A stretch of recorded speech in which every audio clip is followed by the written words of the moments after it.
رجوع کرنا پلٹنا کی بجائے وہاں پہ اس کا مطلب جو ہے وہ پچھتاوا کی سینس میں آ رہا ہے یا ریپینٹنس کی سینس میں آ رہا ہے، تو آپ نے اس چیز کو بھی ذہن میں رکھنا ہے کہ توبہ کا صرف ایک مطلب نہیں ہوگا، جو اس کے لفظی معنی ہے اس میں فرق بھی آ جائے گا۔ اگر آپ ڈفرینٹ ٹرانسلیشنز دیکھیں گے تو اس میں آپ کو یہ فرق بھی ملے گا، اور احادیث مبارک جو ہیں، احادیث مبارکہ ان کی روح سے بھی یہ چیز جو ہے آپ کے پوری ڈیٹیل سے موجود ہے، آپ کی اس میں حدیث کی جو ہے ایک حدیث میں موجود ہے، تو اس میں بھی آپ جو ہے اس کے اوپر بھی نظر کر سکتے ہیں۔ تو اس میں بعض جو استغفار ہیں، جس طرح استغفر اللہ ربی من کل ذنب واتوب الیہ، تو وہاں پہ توبہ کا ذکر بھی آ رہا ہے، یا استغفر اللہ الذی لا الہ الا هو الحی القیوم واتوب الیہ، تو وہاں پہ آپ استغفار بھی کر رہے ہیں اور توبہ بھی کر رہے ہیں۔ مگر بعض استغفار ایسے ہیں جس طرح آپ سمپل استغفر اللہ پڑھتے ہیں، یا رب اغفر لی پڑھتے ہیں، یا ربنا اغفر لی پڑھتے ہیں، یا آپ اس کے علاوہ جو ہے جس طرح سے رب اغفر وارحم وانت خیر الراحمین پڑھتے ہیں، یا بہت سارے استغفار ہیں، تو میں ان کے بارے میں بھی ڈیٹیل سے آپ کے ساتھ ڈسکس کروں گا کہ بعض استغفار میں صرف بخشش مانگی گئی ہے جبکہ توبہ مانگی نہیں گئی، اور آپ کو بہترین استغفار جو ہے وہ بھی بتاؤں گا کہ کون سے استغفار جو ہے وہ سب سے زیادہ میری نظر میں، میری ناقص عقل جو ہے اس کے اندر کون سا استغفار جو ہے میں سمجھتا ہوں کہ وہ بہترین ہے، اور اس کا لاجک یا ریزن بھی میں پیش کروں گا کہ میں نے اسے ایسا کیوں سمجھا۔ تو سب سے پہلے ہم قرآن مجید کے پوائنٹ آف ویو سے ہم ڈسکس کر رہے ہیں کہ صورتوں میں جو قرآن مجید کی جو ڈفرینٹ جو صورتیں ہیں اس کے اندر جو استغفار آئے ہیں، یا اللہ تعالیٰ نے جو استغفار سے ریلیٹڈ بات کی ہے یا کلام ہے اللہ کا، تو وہ کیا ہے۔ تو سب سے پہلے دیکھیں کہ سورہ ہود حضرت ہود علیہ السلام سے ریلیٹڈ ہے، ظاہر ہے آپ پڑھ لیجئے گا اس کو۔ تو اس میں آیت نمبر 2 اور 3، اس میں اللہ تعالیٰ نے فرمایا کہ بے شک میں تمہارے لیے اس کی طرف سے ڈر اور خوشی سنانے والا ہوں۔ یہ حضرت ہود علیہ السلام نے اپنی قوم کو کہا کہ بے شک میں تمہارے لیے اس کی طرف سے ڈر اور خوشی سنانے والا ہوں، یعنی اللہ کی طرف سے، اور یہ کہ اپنے رب سے معافی مانگو، پھر اس کی طرف توبہ کرو، تمہیں بہت اچھا برتنا دے گا۔ برتنا کا مطلب کیا ہے؟ چیزیں جو یوز کی چیزیں ہوتی ہیں، ڈیلی یوز کی چیزیں ہوتی ہیں، یا جو آپ استعمال کی چیزیں ہیں، وہ برتنے کی چیزیں وہ دے گا ایک مقررہ مدت تک یا وعدہ تک۔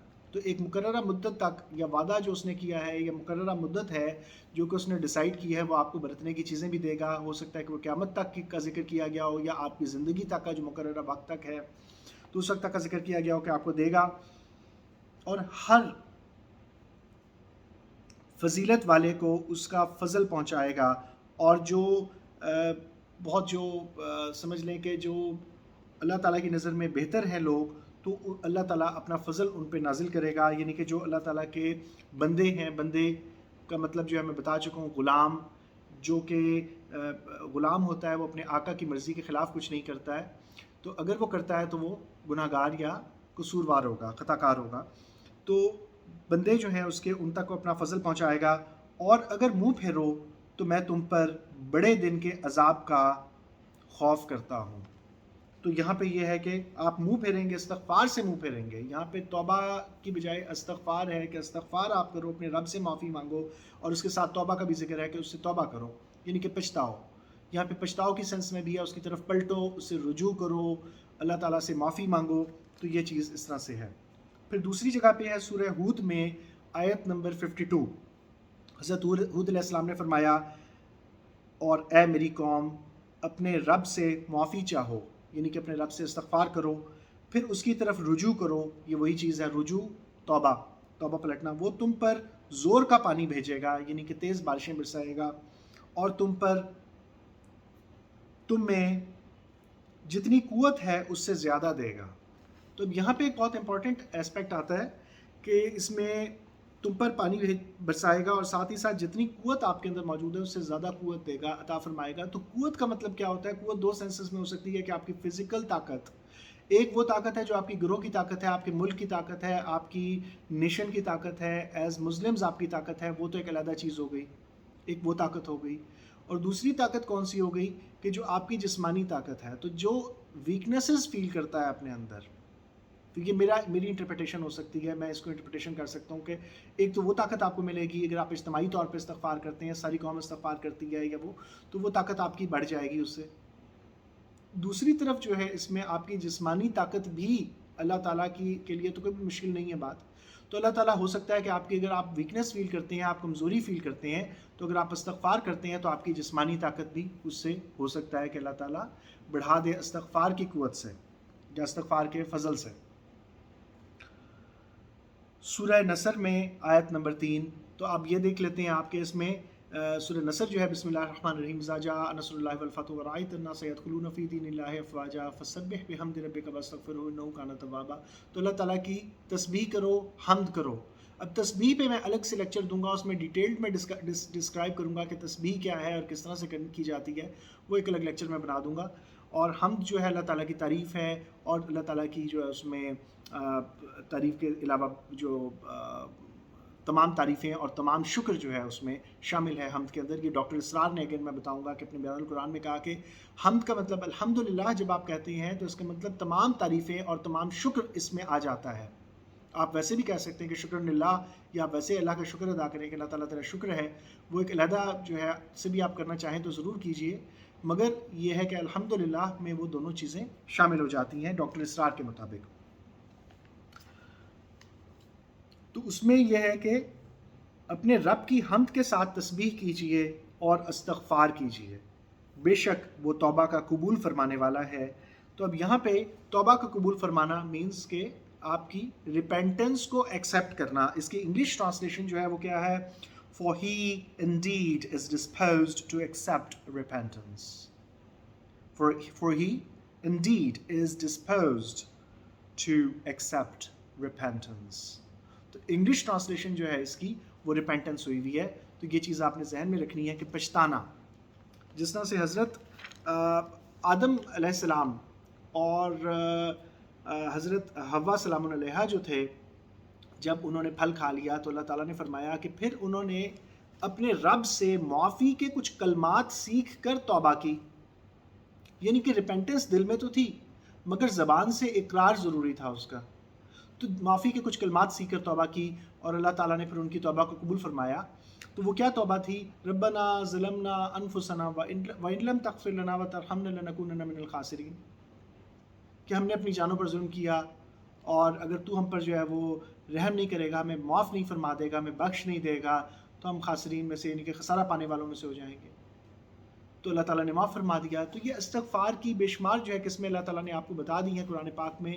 آپ کوئی بھی اس میں سے استغفار جو ہے وہ اپنے لیے استعمال کر سکتے ہیں, یا احادیث مبارکہ میں جو آیا ہے آقا صلی اللہ علیہ وسلم نے جو فرما دیا, آپ اس کو بھی سن کے جو ہے وہ استغفار مختلف کر لیا کریں. یعنی کہ صبح کے ٹائم آپ کوئی اور کر رہے ہیں تو شام کے ٹائم کوئی اور کر لیں, کچھ عرصہ ایک کر لیا پھر دوسرے کر لیے, تو آپ چینج بھی کر سکتے ہیں, یہ آپ کی مرضی ہے. مگر ایک جو استغفار جو مجھے ملا, میں پہلے بھی بتا چکا ہوں, وہ میں آپ کو بتا دوں گا کہ اس کا ریزن کیا ہے میری نظر میں. اس کے بعد ہے سورہ زمر آیت نمبر 53, کہہ دیجئے اے میرے بندو جنہوں نے اپنی جانوں پر زیادتی کی, اللہ کی رحمت سے نا امید نہ ہو, بے شک اللہ سب گناہ بخش دیتا ہے, بے شک وہی بخشنے والا اور مہربان ہے. اب یہاں پہ انہو هو الغفور الرحیم, یہ دو نام جو ہیں یہ بہت زیادہ اللہ تعالیٰ نے استعمال کیے ہیں.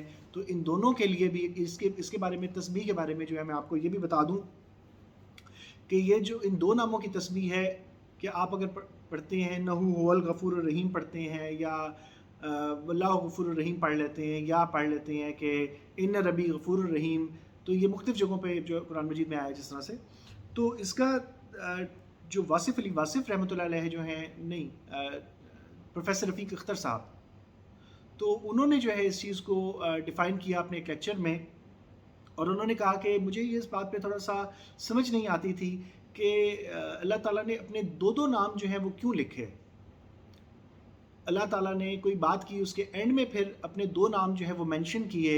تو کہنے لگے کہ میں نے اس پہ غور کیا تو میں نے دیکھا کہ وہاں پہ مختلف جگہوں پہ مختلف باتیں کی گئی ہیں. مثلا جس طرح حضرت یوسف علیہ السلام کا واقعہ ہے, تو وہاں پہ جو ہے یہ بات کی ہے کہ نفس تو برائی کا حکم دیتا ہی ہے, مگر جس پر اللہ کا حکم یا اللہ تعالیٰ کا فضل شامل ہو جائے جس کی زندگی میں یا جس کی لائف میں, تو جس پر اللہ کا فضل ہو تو نفس تو برائی کا حکم دیتا ہے. ان ربی غفور الرحیم, کہ بے شک جو ہے وہ رب جو ہے وہ غفور ہے اور رحیم ہے.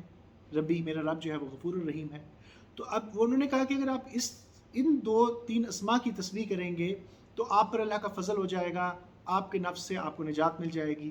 یعنی کہ جس کانٹیکسٹ میں وہ نام یوز کیے گئے ہیں تو آپ کو اگر اس چیز کی ضرورت ہے تو آپ وہ تسبیح قرآن مجید میں سے اٹھا کر اور ان ناموں کو آپ بار بار جو اس کی تسبیح، ایک تسبیح کر لیں، 41 بار پڑھ لیں، 21 بار پڑھ لیں ڈیلی.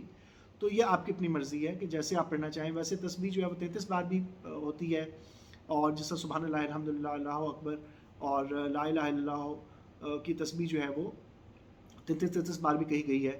اسی طرح سے 25 بار بھی بعض جگہ پہ ذکر آتا ہے کہ ایک صحابی جو ہے صلی اللہ علیہ وسلم کے پاس تشریف لائے اور انہوں نے جب آقا صلی اللہ علیہ وسلم نے فرمایا کہ 33 بار سبحان اللہ، 33 بار الحمدللہ، 33 بار اللہ اکبر پڑھا کرو. اور ایک مرتبہ چوتھا کلمہ جو ہے وہ کئی روایات میں، بعض روایات میں آتا ہے کہ وہ ایک مرتبہ پڑھو تو آپ کے گناہ بخش دیے جائیں گے چاہے سمندر کی جھاگ کے برابر بھی ہوں. تو ایک صحابی جو ہے وہ تشریف لائے اور انہوں نے کہا کہ آقا صلی اللہ علیہ وسلم سے فرمایا کہ مجھے ایک فرشتہ خواب میں آیا اور اس نے کہا 25 بار سبحان اللہ، 25 بار الحمدللہ، 25 بار اللہ اکبر اور 25 بار لا الہ الا اللہ جو ہے وہ یوں پڑھا کرو. تو آقا صلی اللہ علیہ وسلم نے فرمایا کہ آپ یوں پڑھ لیں. تو اب یہ اس کا طریقہ یہ ہے کہ آپ ترتیب کسی طرح سے بھی کر سکتے ہیں، پہلے اللہ اکبر کہہ لیں پھر سبحان اللہ الحمدللہ کہہ لیں. یہ ترتیب کا کوئی ڈفرینس نہیں ہے. جو تیسرے کلمے کی ترتیب ہے جو سبحان اللہ والحمدللہ لا الہ الا اللہ واللہ اکبر، وہ پڑھنا بھی آسان ہے. تو آپ 25 مرتبہ روزانہ ہر نماز کے بعد وہ بھی پڑھ سکتے ہیں. یہ آپ کے اپنے اوپر ہے. اور تسبیح کرنے کی اور یہ جو خاص طور پہ تیسرا کلمہ ہے اس کے بارے میں بھی بہت فضائل ہیں جن کو میں نیکسٹ لیکچر میں انشاءاللہ ڈسکس کروں گا آپ لوگوں کے ساتھ. اس کے بعد آ جاتے ہیں سورہ آل عمران آیت نمبر 135. اور وہ لوگ کہ جب کوئی بے حیائی یا اپنی جانوں پر ظلم کریں. بے حیائی اب اس کا جو ہے وہ ایڈلٹری ہے یا اس کا جو ہے وہ فحش کام ہے. یہ مختلف ٹرانسلیشن مختلف جگہوں پہ اس کی گئی ہے. اللہ کو یاد کر کے، جس کو کہا گیا ہے کہ ذکر اللہ فاستغفروا، تو اللہ کا ذکر کریں، اللہ کا ذکر کریں اور پھر استغفار کریں. تو اللہ کا ذکر جو ہے، اب یہاں پہ دو چیزیں بتائی گئی ہیں. ایک اللہ کا ذکر کریں، اللہ کو یاد کریں اور پھر استغفار کریں. تو یہاں پہ ایک چیز ایڈیشن آپ کو کی گئی کہ آپ استغفار کرنے سے پہلے اللہ کو یاد کریں، اللہ کا ذکر کریں. اب ایک ذکر کیا ہے؟ اِنَّا نَحْنُ نَزَّلْنَا الذِّکْرَ وَإِنَّا لَهُ لَحَافِظُونَ، کہ ہم نے ذکر کو نازل کیا اور ہم اس کے محافظ ہیں. اللہ تعالیٰ نے فرما دیا. قرآن پاک اٹ سیلف جو ہے وہ ذکر ہے. اور ایک ذکر جو ہے افضل الذکر جو آقا صلی اللہ علیہ وسلم نے فرما دیا وہ کیا ہے؟ لا الہ الا اللہ. تو یہ افضل الذکر ہے. تو آپ جو ہے وہ پہلے کلمے کی تسبیح کر لیں، آپ تیسرے کلمے کی تسبیح کر لیں. تو یہ ڈیپینڈ کرتا ہے آپ کے اوپر کہ آپ تھوڑا سا ذکر کیجئے پہلے، اس کے بعد استغفار کی طرف آئیے. تو یہ ایک جو ہے زیادہ جو ہے مناسب طریقہ ہوگا. اگر آپ استغفار کرنا چاہیں تو آپ تھوڑا سا پہلے بیٹھ کے ذکر کیجئے اللہ کا، اس کے بعد استغفار کی طرف آئیے. تو اللہ کو یاد کر کے یعنی کہ ذکر کریں اللہ کا، پھر فاستغفروا، اللہ سے جو ہے وہ اپنی معافی مانگے، اپنے گناہوں کی معافی چاہیں. تو اللہ کے علاوہ کون ہے جو ان کے گناہ بخشے، اور اپنے کیے پر جان بوجھ کر نہ اڑ جائیں. اب یہاں پہ ایک بات بہت امپورٹنٹ میں بتانے جا رہا ہوں کہ اللہ کے علاوہ کوئی گناہ بخشنے والا نہیں ہے، تو آپ اللہ سے ہی معافی مانگیں گے نا. تو اس بارے میں ایک حدیث اور بھی موجود ہے کہ ایک بندہ جب سواری پر سوار ہوتا ہے تو وہ پہلے اللہ اکبر 3 مرتبہ اللہ اکبر کہے اور پھر رب اغفر لی کہے اور سفر کی دعا پڑھے، سبحان الذی سخر لنا ھذا وما كنا له مقرنین وإنا إلی ربنا لمنقلبون.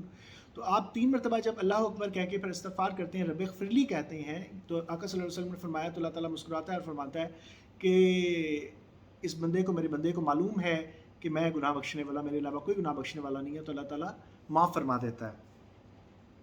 تو اپنے کیے پر جان بوجھ کر نہ اڑ جائیں. اب ایک گناہ یہ ہوتا ہے کہ جس پہ آپ کو احساس ندامت رہتا ہے، چاہے آپ گناہ گار ہوں تو آپ کے دل میں ایمان ہے، تو آپ کے دل میں خلش موجود ہے کہیں نہ کہیں کہ ہاں میں غلط ہوں. اور ایک یہ ہے کہ آپ ایک اسٹرانگ مسلمان نہ ہوں، آپ ویک مسلمان ہوں، مگر آپ اللہ سے ڈر تو رہے ہیں، یا آپ کے دل میں یہ احساس ندامت تو موجود ہے، تو یہ آپ کی ریپینٹنس یا ایک توبہ کا ایک پوائنٹ موجود ہے. استغفار کرتے ہیں تو 2 پوائنٹ ہو جائیں گے. اچھا، اب اس میں جو ہے وہ اس طرح سے ہے کہ جان بوجھ کر نہ اڑ جائیں سے مراد یہ ہے کہ ڈھیٹ نہ بن جائیں، کہ جس طرح آقا صلی اللہ علیہ وسلم نے جو ہے فرمایا، یا جس طرح سے لوگ جو ہیں اپنے کانوں میں انگلیاں ٹھونس لیتے ہیں. حضرت نوح علیہ السلام کے بارے میں فرمایا گیا، یا حضرت لوط علیہ السلام کے بارے میں فرمایا گیا. بہت سارے جو انبیاء علیہ السلام جو تھے انہوں نے فرمایا. تو انہوں نے کہا کہ ان لوگوں نے نہیں مانا، حضرت موسیٰ علیہ السلام کی قوم نہیں مان رہی ہے یا مختلف لوگ جو نہیں مان رہے ہیں، تو انہوں نے نہیں مانا تو وہ اڑ گئے ہیں۔ دوسرا پوائنٹ یہ ہے کہ جب آپ اللہ کے مقابلے پہ کھڑے ہو جاتے ہیں تو کالا جادو کرنے والے یاد رکھیے کہ اللہ کے مقابلے پہ کھڑے ہو جاتے ہیں۔ کالا جادو جو ہے وہ سیدھی سیدھی قرآن پاک کی بے حرمتی کرنا ہے، اور اس کے اوپر میں کسی ٹائم جو ہے کچھ بعض لوگوں نے کہا کہ لیکچر دیں، تو میں اس پہ ایک لیکچر ضرور بناؤں گا انشاءاللہ۔ تو اس میں ریلیجس اسکرپٹس جو ہیں قرآن پاک کو جو ہے وہ اس کے بارے میں ایسی جو ڈیٹیلز ہیں جن کو میں مناسب ہی نہیں سمجھتا کہ میں زبان پہ لاؤں، تو بہرحال وہ بندہ ڈائریکٹ اللہ تعالیٰ کے الٹا قرآن پاک لکھتے ہیں اور اس پر الٹا اس کو لکھ کے پڑھتے ہیں، اور جان بوجھ کے نہیں کہ اللہ کے کلام کو آپ یہ کہہ رہے ہیں کہ تیرا کلام ہے رب العالمین اور میں اس کی بے حرمتی کروں گا، تو یہ چیز جو ہے اڑ جانا ہے، یا یہ اللہ کے مقابلے پہ کھڑے ہو جانا ہے۔ تو اس لیے وہ دائرہ اسلام سے خارج ہو جاتے ہیں وہ لوگ جو کہ اس کی جو ہے اڑ جائیں اس طرح کے معاملات میں۔ مگر جو لوگ ندامت کا شکار رہتے ہیں، یا لوگ سر جھکا کے رہتے ہیں، یا اپنے آپ کو سمجھتے ہیں کہ ہم اس قابل نہیں ہیں، تو اللہ کے اذن کے مطابق یا اللہ کے اذن کے بغیر ہم نہ تو نیکی کی صلاحیت رکھتے ہیں، نہ ہی گناہ پر ہم جو ہے وہ گناہ سے بچنے کی صلاحیت رکھتے ہیں۔ تو یہ سب کچھ اللہ ہی کے اذن سے ہے، تو یہ آپ نے ذہن میں رکھنا ہے۔ اس کے بعد آ جاتے ہیں سورہ یوسف۔ سورہ یوسف میں آیت نمبر 97 اور 98۔ تو حضرت حضرت یعقوب علیہ السلام کو جب ان کے بیٹوں نے آ کے یہ کہا کہ اب جب ساری بات کھل گئی، تو انہوں نے بیٹوں نے کہا کہ اپنے والد سے کہا کہ بولے اے ہمارے والد ابا جان، ہمارے گناہوں کی معافی مانگیے، بے شک ہم خطاوار ہیں۔ تو انہوں نے ایک احساس ندامت شو کیا کہ ہم خطاوار تھے، ہم قصوروار تھے، آپ معافی مانگیے۔ یعنی کہ ان کو پتہ ہے کہ وہ معافی مانگیں گے، نبی ہیں تو ان کی بات مانی جائے گی، اللہ تعالیٰ نبیوں کی بات جو ہے وہ دعائیں زیادہ قبول فرماتا ہے۔ جیسا آقا صلی اللہ علیہ وسلم کو بھی جو ہے لوگ آتے تھے اور استغفار کی درخواست کرتے تھے، تو اس میں قرآن مجید میں بھی ہے کہ اے نبی آپ کی دعا ان کے لیے راحت کا باعث ہے۔ تو لوگ جو ہے وہ کہتے تھے کہ آقا صلی اللہ علیہ وسلم سے استغفار کی درخواست کرتے تھے۔ اور عبداللہ ابن ابی جو ہے جب وہ اٹھ کے جانے لگا، جو منافقین کا سردار تھا، تو لوگوں نے اس کو کہا کہ کہاں جا رہے ہو؟ آقا صلی اللہ علیہ وسلم سے استغفار کی درخواست کرو۔ تو اس جو ہے مالون نے کہا کہ مجھے کسی سے استغفار نہیں کروانا۔ تو اس چیز کو بھی آپ نے ذہن میں رکھنا ہے کہ استغفار جو ہے وہ کوئی آپ کے لیے، آپ کسی سے دعا کے لیے یا استغفار کے لیے ضرور کہہ سکتے ہیں، اور اس کے بارے میں دلائل موجود ہیں، وہ میں حدیث سے بھی آپ کو واضح کر دوں گا اور قرآن پاک سے بھی واضح کر دوں گا۔ تو انہوں نے حضرت یعقوب علیہ السلام نے فرمایا کہ کہا جلد میں تمہاری بخشش اپنے رب سے چاہوں گا، بے شک وہی بخشنے والا اور مہربان ہے۔ تو انہو هو الغفور الرحیم، یہ اگین وہی دو نام یہاں پہ آ گئے ہیں۔ پھر آ جاتے ہیں سورہ المائدہ آیت نمبر 74۔ تو کیوں نہیں رجوع کرتے اللہ کی طرف اور اس سے بخشش مانگتے، اور اللہ ہے بخشنے والا اور مہربان۔ ابھی اللہ تعالیٰ خود فرما رہا ہے کہ کیوں نہیں اللہ کی طرف رجوع کرتے، کس چیز نے روکا ہے کہ اللہ کی طرف رجوع نہ کرو؟ گناہ کر رہے ہو تو کم از کم استغفار تو کرو۔ استغفار کرنے کا ایک اور فائدہ جو ہے وہ بہت امپورٹنٹ فائدہ میں آپ کو بتاتا چلوں، وہ کیا ہے کہ اللہ تعالیٰ محبت کرتا ہے ان لوگوں سے جو کثرت سے استغفار کرنے والے ہوتے ہیں۔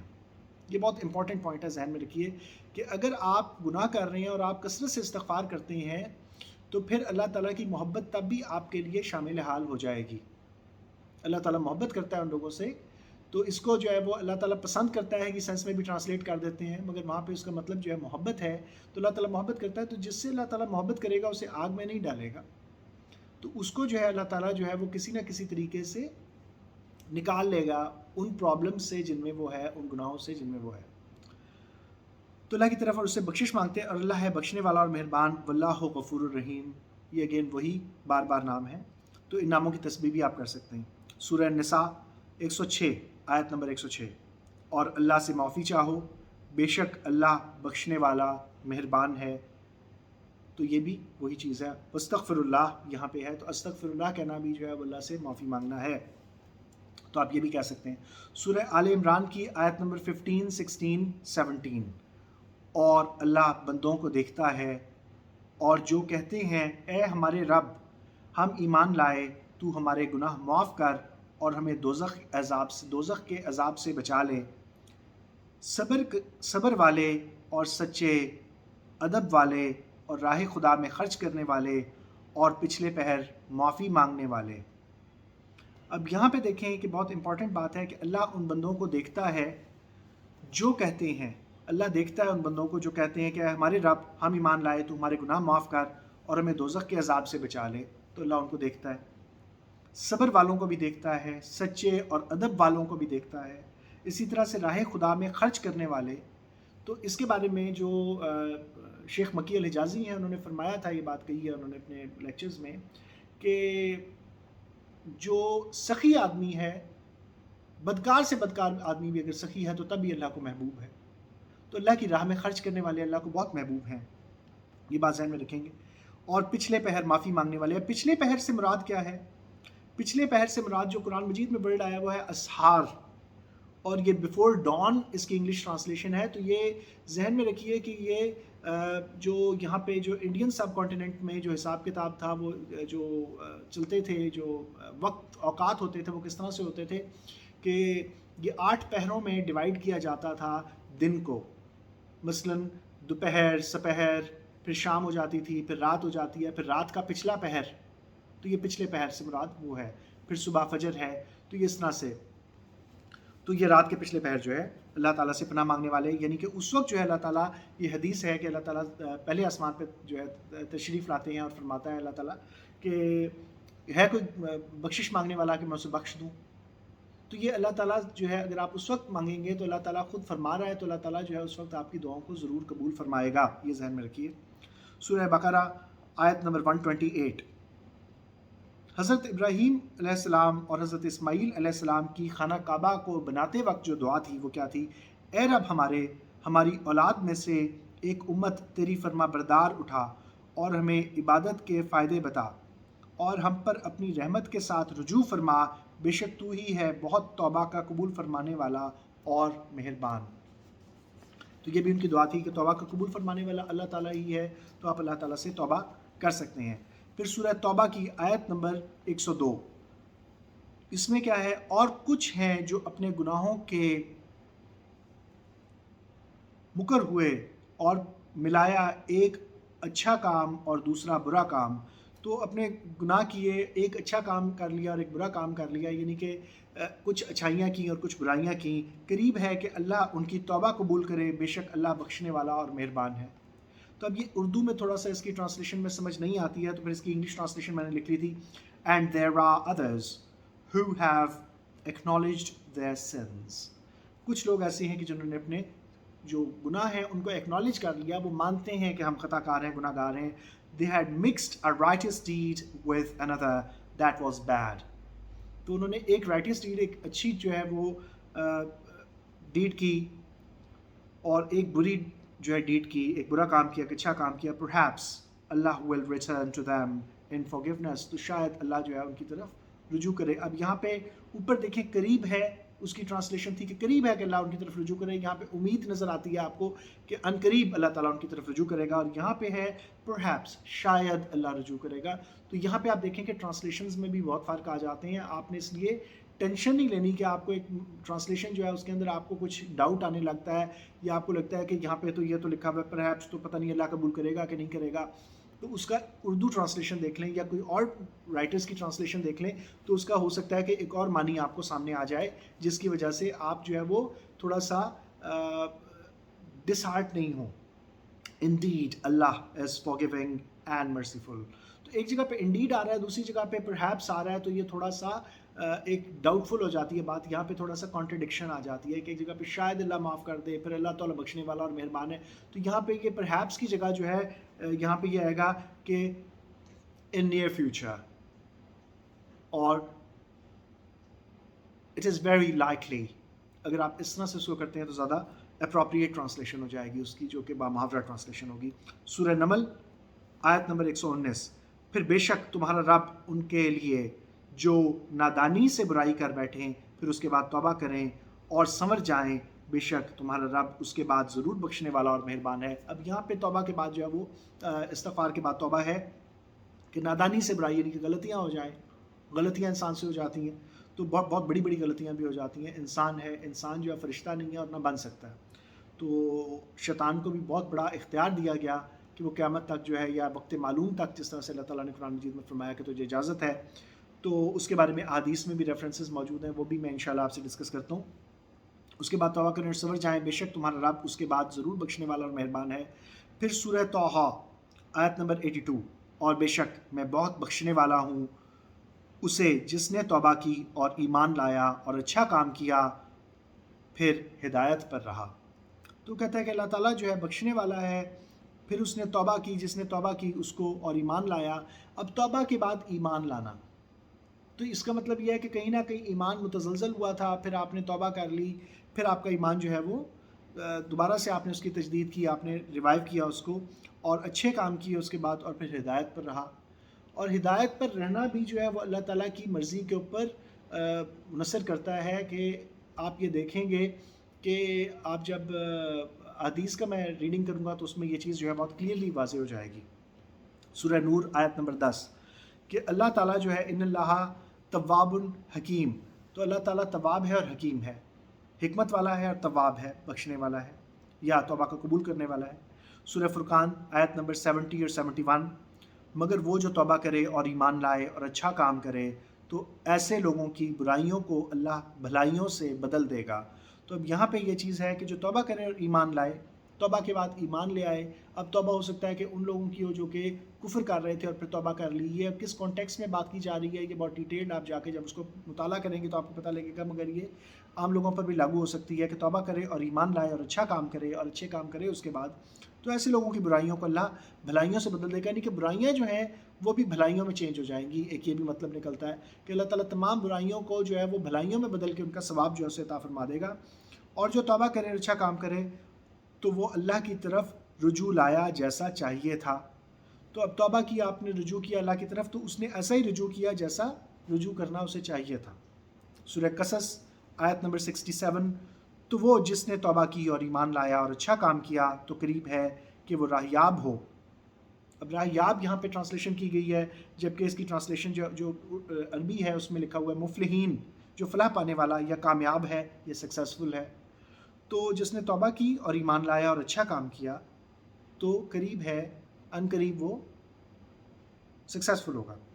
سورہ غافر، غافر کا مطلب بھی بخشنے والا ہے، تو یہ آپ ذہن میں رکھیں گے۔ اس کی آیت نمبر 2 اور 3 اس کتاب کا اتارا جانا اللہ کی طرف سے ہے جو غالب ہے، علم رکھنے والا، غافر الذنب گناہ بخشنے والا، ذنب گناہ، غافر بخشنے والا، گناہ بخشنے والا، اور توبہ کو قبول فرمانے والا، تواب ہے، اور سخت عذاب دینے والا، شدید العقاب، اور بڑا صاحب کرم ہے۔ تو ذی الطول الکریم جو ہے یہ سورہ غافر کے اندر، تو اس کے سوا کوئی معبود نہیں اور اسی کی طرف سب کو لوٹنا ہے۔ تو یہ جس کو آپ آخرت کا جو ہے وہ یقین کہتے ہیں۔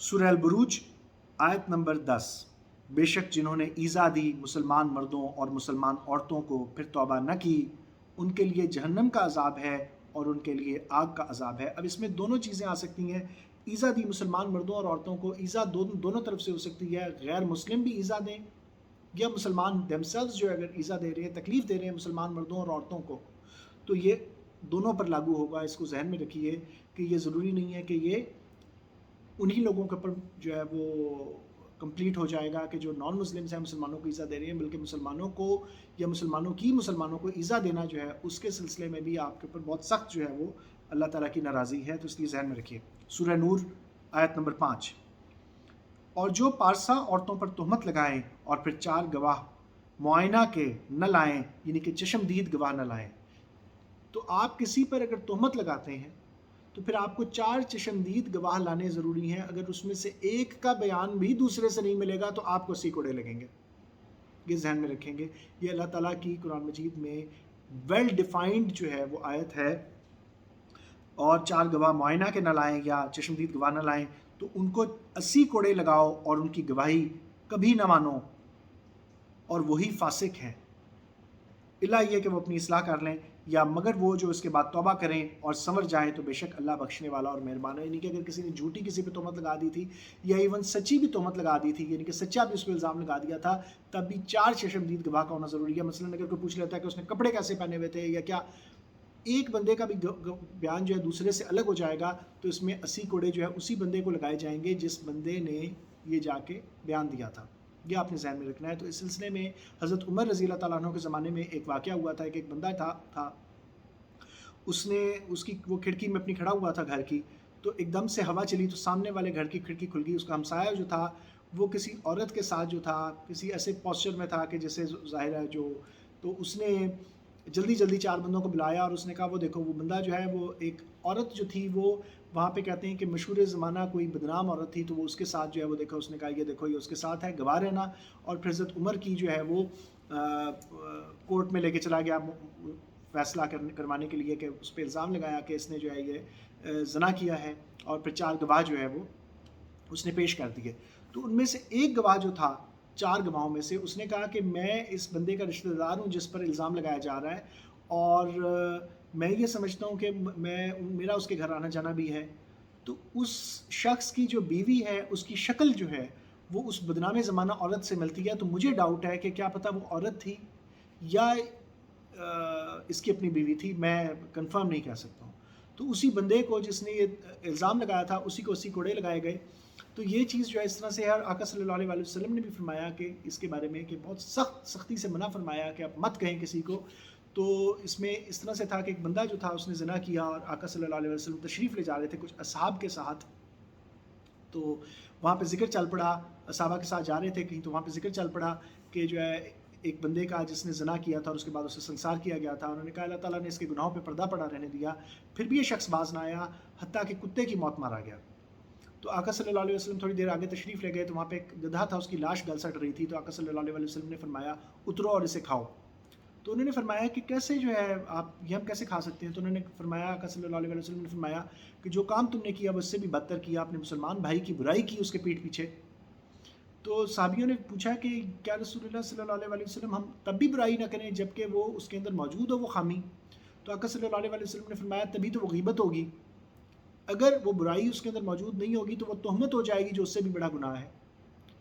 تو آپ غیبت بھی کریں گے تو آپ اس بندے کے جواب دہ ہوں گے.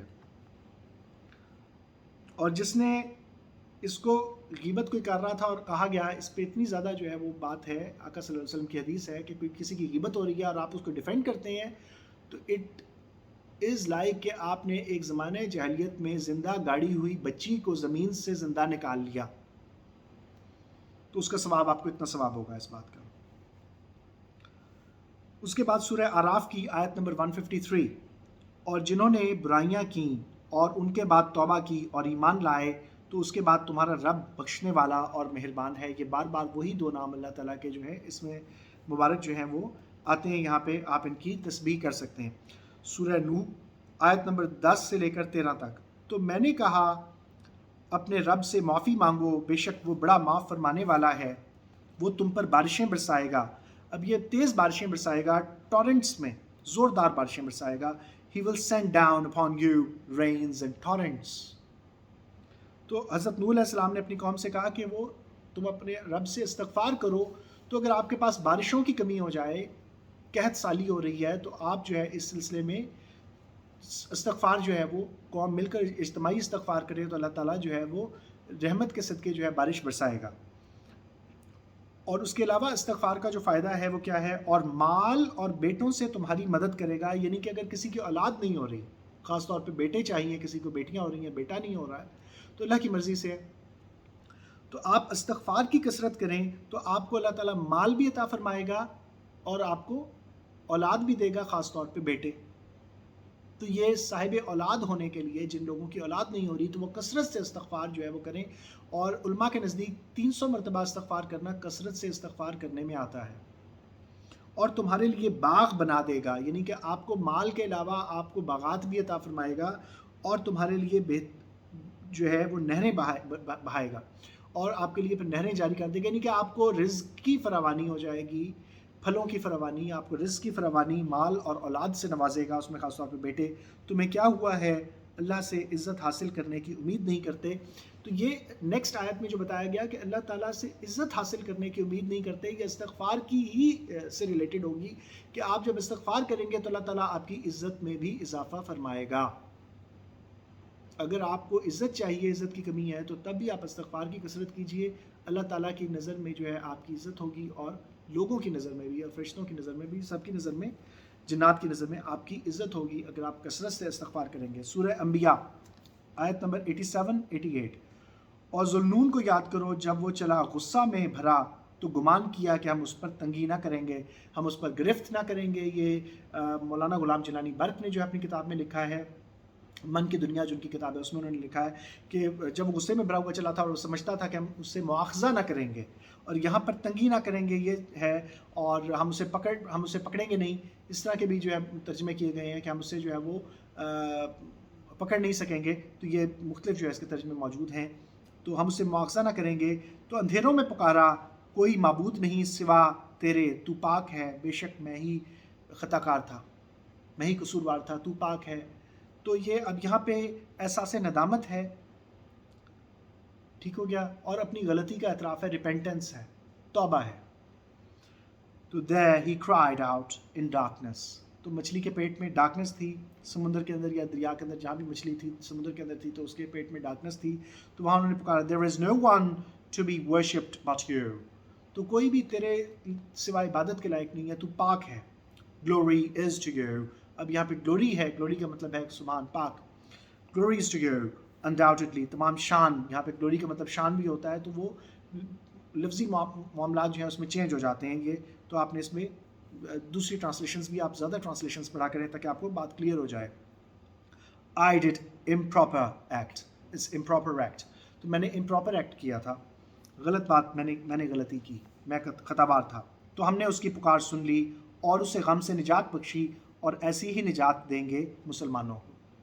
تو اب یہ لا الہ الا انت سبحانک انی کنت من الظالمین سے ان کو نجات بخشی اور ایسی ہی نجات دیں گے. اب ایسی ہی کی جگہ ٹرانسلیشن ایک اور بھی کی گئی ہے، ایسے ہی نجات دیں گے مسلمانوں کو. یعنی کہ جو اس طرح کی استغفار کرے گا، یا اس طرح سے تسبیح کرے گا، یا استغفار کرے گا، یا ریپینٹنس کرے گا، توبہ کرے گا، یہ تمام چیزیں اس میں آ جائیں گی. تو ہم ان کو بھی نجات دیں گے غم سے، تکلیف سے، دکھ سے.